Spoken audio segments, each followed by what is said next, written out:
Voilà, astuce et puis Alain, Oui, nous sommes ce là. matin, nous Vous allons voulez nous aider à nettoyer les maisons. À nettoyer les maisons. Oui. Voilà. C'est toujours bien quand on arrive chez soi d'avoir une bonne ambiance, d'agréables senteurs. Ouais. Mais pour ça, il faut déjà bien nettoyer sa maison. Et ce matin, mesdames, messieurs, nous vous proposons quelques astuces.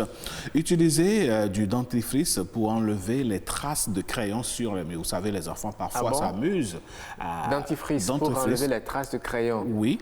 Ah, mettez juste un peu de dentifrice sur un chiffon propre. Ça, je ne savais pas et j'en ai chez moi. Ah ben voilà, vous avez déjà des écrivains qui sont passés par là, des dessinateurs qui sont passés par là. Donc, heureusement que la peinture est à huile. Ben voilà. Et donc, dès que vous mettez donc une petite dentifrice sur le chiffon propre, vous frottez la tache du stylo à billes, du crayon ou de feutre en faisant des cercles. Voilà, en tournoyant. Essuyez les résidus de dentifrice avec un chiffon sec et propre. Et voilà, au revoir les dessins sur le mur.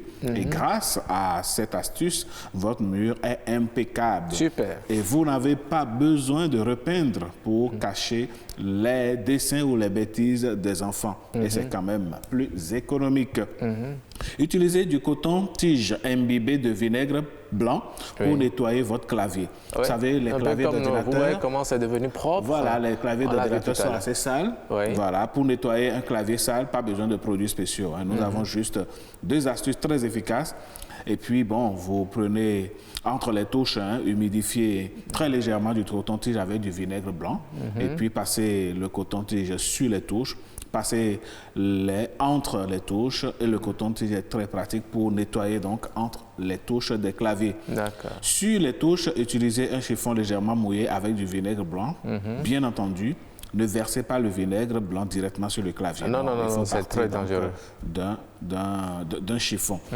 Utilisez une chaussette pour nettoyer vos stores. Vous prenez une vieille chaussette, vous mettez la main dedans, vous passez entre les lames de store pour le nettoyer facilement. Et puis donc, lavage, l'avantage c'est que cette astuce fonctionne pour la plupart des types de stores comme ceux en aluminium ou en bois et même en verre. Utilisez donc une tranche de pain de mie pour ramasser les bouts de verre sans vous couper. Vous venez de casser un verre dans la cuisine, ne ramassez pas les bouts à la main. Vous risquez donc de vous couper facilement. Prenez une tranche de pain de mie pour ramasser les gros bouts de verre sans vous couper. Pour les petits morceaux de verre, faites une boule avec la mie de pain tranquillement, roulez-la sur les débris de verre et voilà, vous avez le résultat en un rien de temps. Vous avez dégagé donc les brisures. Utilisez du bicarbonate de soude pour nettoyer votre four encrassé. C'est bon d'avoir braisé les poulets et les poissons, mais maintenant il faut nettoyer. Ce dont vous avez besoin, c'est du bicarbonate de soude et un peu d'eau pour simplement faire l'affaire. Saupoudrez le bas de four avec du bicarbonate de soude.